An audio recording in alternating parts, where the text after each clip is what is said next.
I initially approached Season 2 of Stranger Things with more than a little bit of caution, as I always do whenever a show explodes in popularity very early on in its lifetime, as the prospect of following up on momentum that's been built up very quickly can often be the killer for the creatives on board. You only need to look at stuff like Lost and Heroes to see just how quickly hype can lead to disappointment. And Stranger Things only had 8 episodes out before it was suddenly the topic of conversation all over the fucking place. Netflix original series are their own beasts though, so I wasn't as concerned here. They typically don't bind their creatives to as many artistic restrictions as network TV, but offer enough input themselves to ensure that things don't get out of hand. With a few notable exceptions, of course. As a business model, it really fucking works, but my apprehension based on just how massive Stranger Things had become so quickly was only natural to me. But listening to what the Duffer Brothers were saying about it, I was so glad to hear that they'd worked all this out prior to the first one going live, as it means that the sequel is grounded, it knows its strengths, it knows its weaknesses, irrespective of popularity, and I really admire that approach. Season 2 fortunately doesn't A, just carry on as before with no innovation and nothing new brought to the table,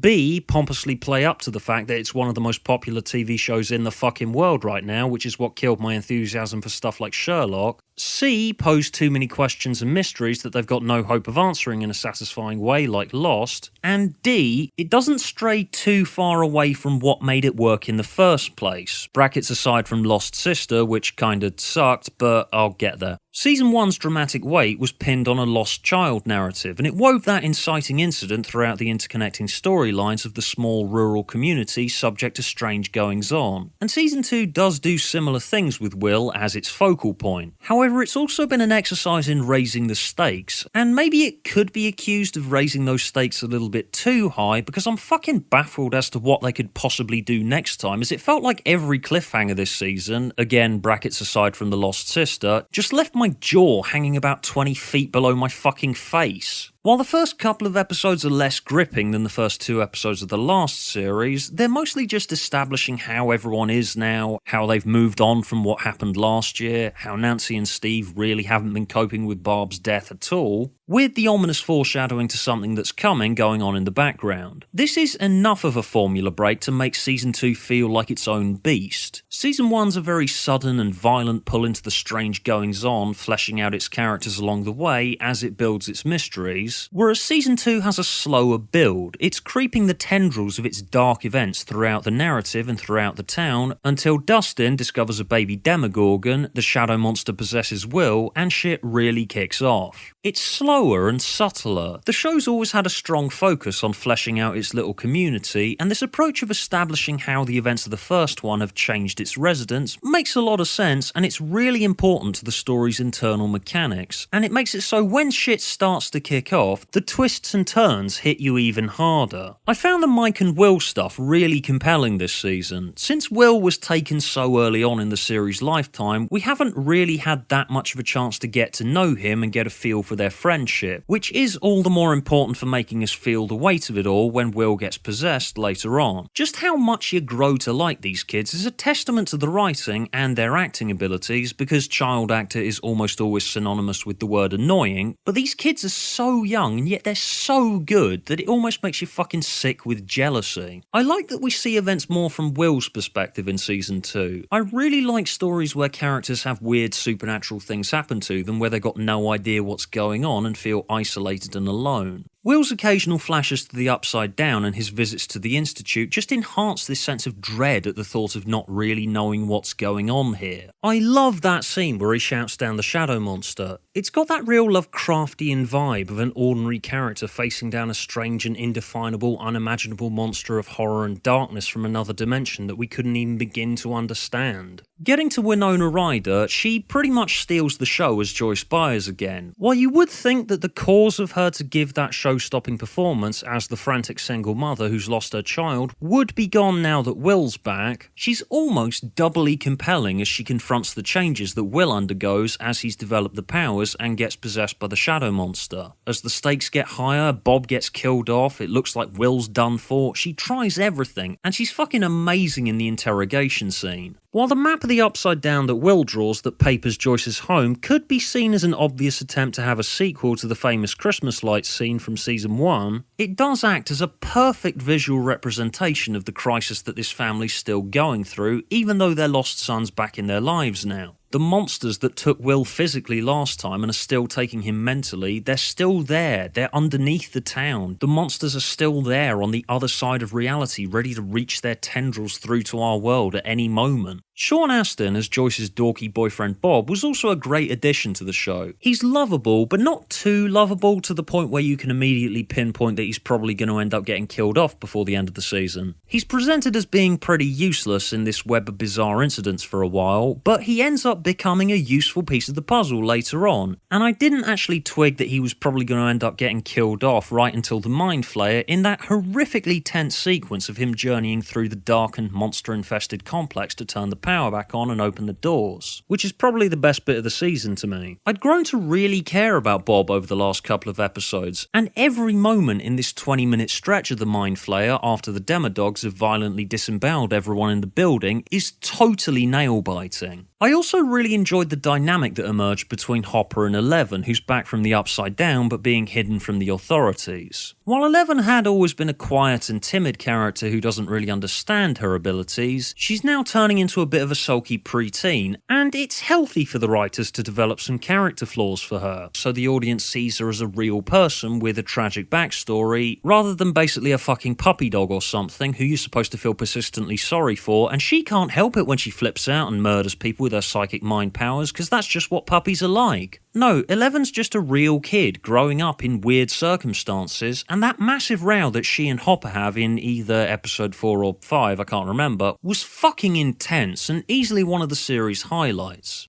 But then we come to Eleven's focal episode, The Lost Sister.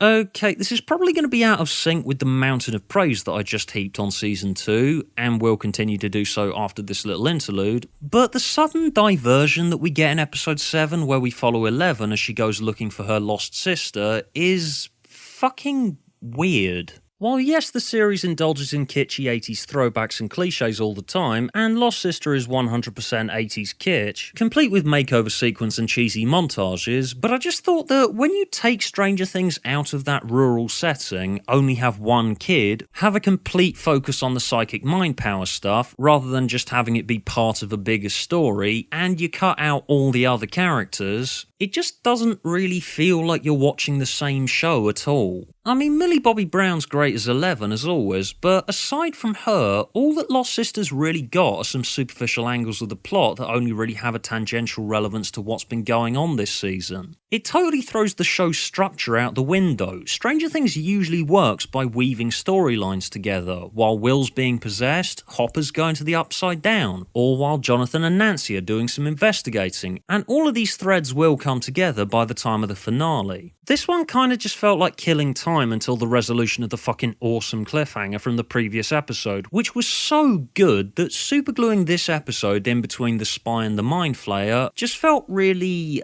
unnecessary and kinda useless for the show as a whole. While yes, the bit where Papa comes back is great, I just felt it was really weird that so much importance was heaped onto this one that they actually opened the series with a bit of foreshadowing to Lost Sister, when we didn't really need to see the events of this episode at all. At least when you look at the bigger picture of what Season 2's dealing with. Lost Sister is so unlike the rest of it and feels so out of place that the only thing that you'd miss if you cut this episode out entirely is Eleven getting a bit of a makeover.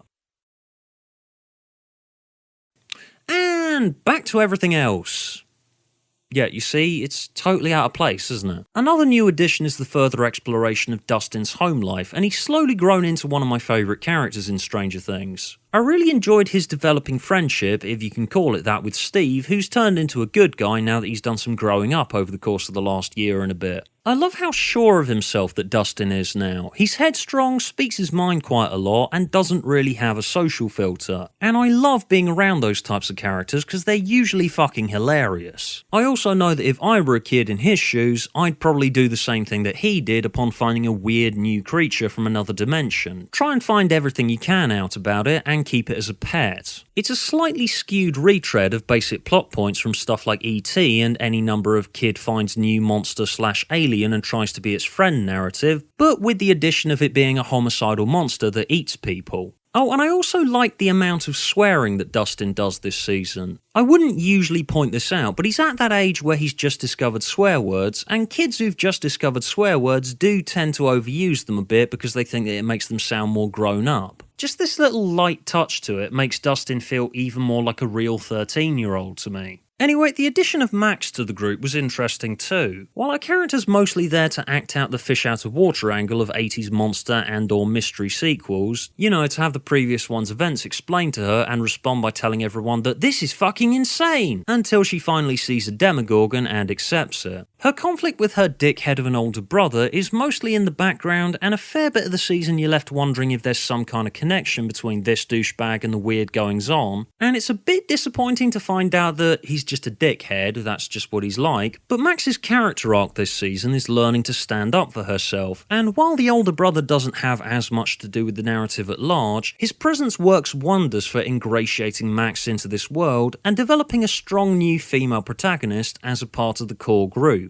As for the Institute, I'm not sure where it goes from here because now the gate's closed and almost everyone in it has been killed off. While it did do the obvious tease for Season 3 at the end, showing that the monster's still there, the finale of Season 2 is pretty solid. It's mostly tied everything up, and with the primary antagonistic forces from Seasons 1 and 2 gone. I did like that the Institute had a friendlier presence in Season 2. In 1, it was an ominous and shadowy and intimidating force, whereas here it's changed its approach and it still ends up fucking everything up. I'm presuming from here on out that they're going to have to introduce some more forces from outside Hawkins to continue with the conspiracies and cover-ups angle of the show, because a lot of secrets have come out by the end of this one. Barb's death has been uncovered, a newcomer, Murray the ex-journalist conspiracy theorist, has been vindicated, and the Duffer Brothers have really got their work cut out for them to realistically bring the show's key driving component of shady government conspiracies back, now that most of the previous elements have gone/been tied up/killed off. Season 1 was a satisfying and tightly compact story that left a lot of unanswered questions but worked well in its own right. And Season 2 is that as well, but it also brings a lot of loose threads from Season 1 to a satisfying conclusion, and there aren't that many loose threads left by the end of it. While it is incredibly satisfying and just as good as, if not better than Season 1 in many ways, I'm hoping they haven't shot themselves in the foot by tying things up as well as they have done, because Season 3 is gonna have to introduce a lot more new components that don't feel like they're just rehashing past ideas, and that are realistically built off of what the shady government forces have learnt from the experiments that have been done at the Institute and what they've learnt about the Upside Down so far.